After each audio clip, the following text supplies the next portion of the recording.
जय हिंद फ्रेंड्स। दोस्तों, आज हम आप लोगों को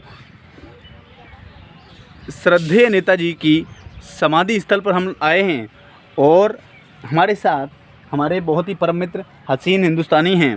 दोस्तों, मैं श्रद्धेय नेताजी के बारे में आज तमाम जानकारी देंगे, तमाम चीज़ें बताएंगे।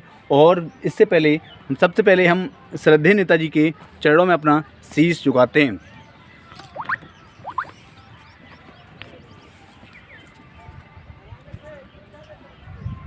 पूरे मजदूर, किसान, नौजवान के मसीहा और हम सब के कलयुग के भगवान श्रद्धेय नेताजी को हम बार बार कोट कोट प्रणाम करते हैं और इनके चरणों में शीश झुकाते हैं। दोस्तों, आज हम बताएंगे, तमाम ऐसी चीज़ें बताएंगे जो कि श्रद्धेय नेताजी के बारे में।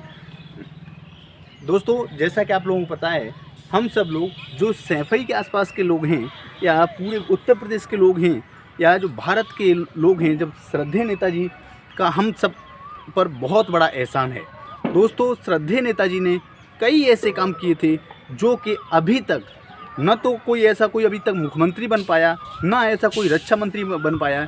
जैसे नेताजी ने काम कर दिए वैसे अभी तक किसी ने नहीं कर पाए। दोस्तों, श्रद्धेय नेताजी ने अपने रक्षा मंत्री के काल में ऐसे काम किए जिसमें कि श्रद्धेय नेताजी का सबसे बड़ा काम तो ये रहा कि जो आज जितने भी जो सैनिक शहीद होते हैं उनका अगर पार्थिव शरीर लौट कर आता है, पार्थिव शरीर अगर उनके घर तक आता है, तो ये काम हमारे श्रद्धेय नेताजी ने अपने रक्षा मंत्री जब थे उस पीरियड में ये काम स्टार्ट किया था। और साथियों, तमाम ऐसी चीज़ें हैं, इन्होंने जन कल्याणकारी ऐसी योजनाएं चलाई थी जिसका अन्य लोगों ने ऐसा नहीं कर पाया। आप लोगों ने एक चीज़ भी देखी होगी, ये सर थोड़ा हमारा दिखाइए, ये हमारा सैफई गांव है। और दोस्तों, ये पूरा केवल ये देखिए, ये श्रद्धेय नेताजी की समाधि स्थल है। यहाँ पर ही श्रद्धेय नेताजी पंचतंत्र में विलीन हुए थे। ये वही स्थल है जहाँ पर श्रद्धेय नेताजी पंचतंत्र में विलीन हुए। और ये आइए सबसे पहले हम एक चक्कर लगाते हैं और इसके साथ साथ अब यहाँ पर एक ऐसा म्यूजियम बन रहा है, एक ऐसा संग्रहालय बन रहा है जो कि समाजवादी विचारधारा के लोग या जो श्रद्धेय नेताजी से जुड़ी हुई तमाम ऐसी स्मृतियाँ रखी जाएंगी। आप लोग देखेंगे, थोड़ा दिखाइए, ये पूरा म्यूजियम का कार्य चल रहा है, जोर शोर पे चल रहा है। और दोस्तों, एक बात और मैं निवेदन करता हूँ सभी साथियों से, सभी भाइयों से और पूरे भारत की जनता से, जो भी साथी इस वीडियो को देख रहे हैं, ज़्यादा से ज़्यादा शेयर करें। और सबसे पहले मैं एक बार और बता रहा हूँ, जहाँ पर भी वोटिंग होनी है सभी लोग बहुत सोच समझ के वोट दें।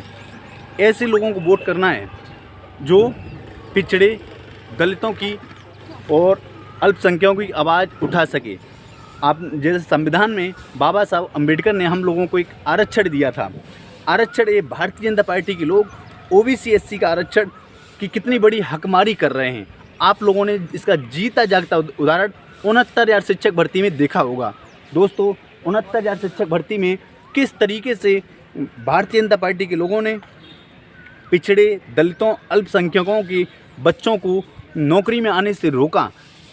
ये बात पहले राष्ट्रीय पिछड़ा वर्ग आयोग ने मतलब अपनी रिपोर्ट में कहा, उसके बाद राज्य पिछड़ा वर्ग आयोग ने भी कहा, और उत्तर प्रदेश के माननीय मुख्यमंत्री महोदय माननीय योगी आदित्यनाथ महाराज ने भी जो कमेटी बनाई थी, उस कमेटी ने भी कहा था कि आरक्षण के साथ बहुत बड़ा घोटाला हुआ है, आरक्षण में बहुत बड़ी विसंगति हुई है। और इसमें 6,800 की एक लिस्ट आई थी। उस लिस्ट को निकालने के बावजूद भी आज हम सभी पिछड़े दलित समाज के बच्चे दर दर की ठोकर खा रहे हैं। दोस्तों, तो मैं एक बार सबसे निवेदन करता हूं, सभी पिछड़े दलितों, अल्पसंख्यकों से, मजदूरों से, नौजवानों से, सभी लोग सोच समझ के वोट दें। और अगर ये भारतीय जनता पार्टी की सरकार ऐसे ही रही तो हम सब लोगों को आगे क्या हुआ ये आप लोग खुद समझेंगे, ठीक है। और साथियों, मैं एक बात और निवेदन करना चाहता हूँ, सभी साथी जब भी आएँ तो यहाँ श्रद्धेय नेताजी के इस समाधि स्थल पर ज़रूर आएँ। अब हमारे हसीन भाई हैं। नमस्कार साथियों। भाई नेताजी के बारे में जो भी कहा भाई ने बहुत कम है। नेताजी बहुत बड़ी हस्ती थे। अगर इस उत्तर प्रदेश में ओबीसी को आरक्षण दिया है किसी ने तो माननीय नेताजी ने दिया। नहीं तो यहाँ पर यूपी में ओबीसी का आरक्षण लागू नहीं हुआ था। हाँ, 95 की बात है। नेताजी ने जब पिछड़ों के लिए आरक्षण की घोषणा की तब से हम लोग अब नौकरियों में और अन्य जगह पंचायती राज में या मान लो कोई भी योजना हो उसमें भी हमारी पिछड़ों की भागीदारी 27% रहती है। तो इसका श्रेय सीधे सीधे माननीय नेताजी को जाता है। तो बड़ा आभार हूँ नेताजी का पूरे देश के युवाओं को, नौजवानों को, छात्रों को, किसानों को, दलितों को, पिछड़ों को, वंचित समाज को, कि हमारे नेताजी हुए, उन्होंने हम लोगों के लिए कितना काम किया। और आजकल जो लोगों को देखता हूँ नितुल्ली बने फिरते हैं कुछ पिछड़े समाज के जो हमारे नेता हैं। कई लोग नेता नहीं, वो नितुल्ली हैं जो माननीय नेताजी ने अपने ज़माने में अपने समय और हमारे लिए जो कर गए वो समाज के लिए कोई दूसरा नेता शायद कर पाएगा ना। ऐसा कोई नेता पैदा होता, सदियों में ऐसा नेता पैदा होता है, ठीक है। और नेताजी ने जब 1999 की कारगिल युद्ध हुआ था, शहीद हुए थे लोग, उस समय नेताजी रक्षा मंत्री थे। तो नेताजी ने ज़िंदगी में पहली बार पार्थिव शरीर के शहीद के दर्जा मिलने के बाद उसको हेलीकॉप्टर से सीधा उसके घर तक, गांव तक पहुंचाने का काम माननीय नेताजी ने किया था। और उनकी विधवाओं को तमाम तरह की सुविधाएं देने का वादा और दिलवाया भी था। मेरे यहाँ भी कई लोग थे, उन लोगों को पेट्रोल पंप वगैरह उनकी विधवाओं के नाम उस समय किए गए। तो ये जो परंपरा थी माननीय नेताजी, माननीय मुलायम सिंह यादव जी ने की और उसका लाभ हमारे सैनिकों को मिला। तो कहीं ना कहीं पिछड़ों के साथ भी आरक्षण दिलाया तो माननीय नेताजी ने दिलाया। और जिसको ना पता हो तो वो जाके नेट पे जाके सर्च कर ले, कोई किताब में पढ़ ले। उत्तर प्रदेश में पिछड़ा वर्ग के लिए आरक्षण दिलाने का काम माननीय मुलायम सिंह यादव जी ने किया है।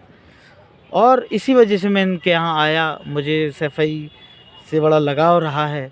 ये वो गांव है जहां माननीय नेताजी पैदा हुए हैं और मैं इस गांव की मिट्टी को अपने साथ ले जाऊंगा।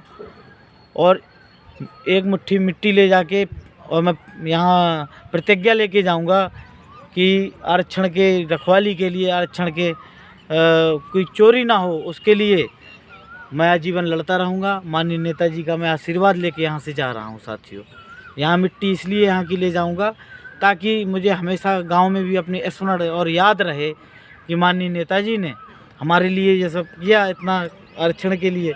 तो हम उनके प्रति वफादारी के लिए यही है कि समाज में अपने आरक्षण को बचा के रखें, लड़ाई लड़ें, सरकारों से भी लड़ना पड़े, चाहे जितने बड़े आक्रांता से लड़ना पड़े, तो डरना नहीं है। तो मुझे हमेशा इनकी यहाँ की मिट्टी प्रेरणा देती रहेगी। तो साथियों बस यही कहना था। और बाकी नेताजी के बारे में जो भी मैं कहूँगा बहुत छोटी चीज़ होगी। वो बहुत बड़ी शख्सियत थे और हमारे दिलों में आज भी माननीय नेताजी जिंदा हैं। लोग कहते हैं उनका निर्वाण हो गया, लेकिन मैं मानता हूँ कि आज भी हमारे दिलों पे जिंदा हैं। उनके बताए हुए रास्ते पर, उनके जो भी उनने लोगों के लिए किया, अगर हम भी उन्हीं की तरह उनको फॉलो करें, आगे बढ़ें ज़िंदगी में, तो मैं समझता हूँ कि माननीय नेताजी के लिए सच्ची श्रद्धांजलि भी होगी और माननीय नेताजी हमारे दिलो दिमाग में हमेशा ज़िंदा रहेंगे। बहुत बहुत धन्यवाद सभी का।